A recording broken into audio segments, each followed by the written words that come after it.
Good evening and thanks for joining us for 41 NBC News at 6. I'm Shelby Coates. And I'm Tucker Sargent. Our top story tonight at 6, Senator Jon Ossoff is working to pass legislation that would give some veterans exposed to toxins lifelong health care. He visited the Tubman Museum with Congressman Sanford Bishop to meet with community members and leaders. 41 NBC's Ariel Schiller has more on his visit.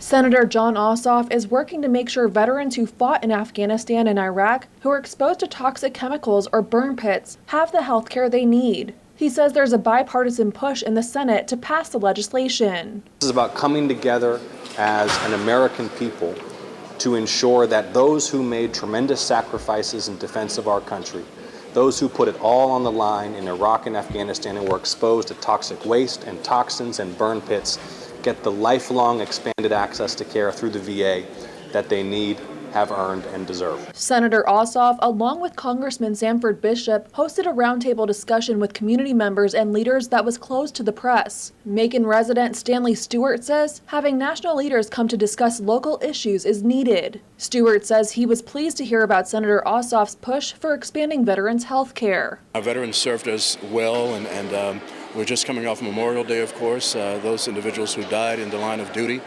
and those who are still with us, we want to make sure that we honor and celebrate their legacy by making sure they have adequate health care. Mayor Pro Tem Seth Clark also attended the discussion. He says having representatives like Senator Ossoff and Congressman Bishop take more than an hour to listen to residents and leaders is something he appreciates. That is a unique set of skill and circumstances and care that we should be very delighted we have in our representation in Congress right now.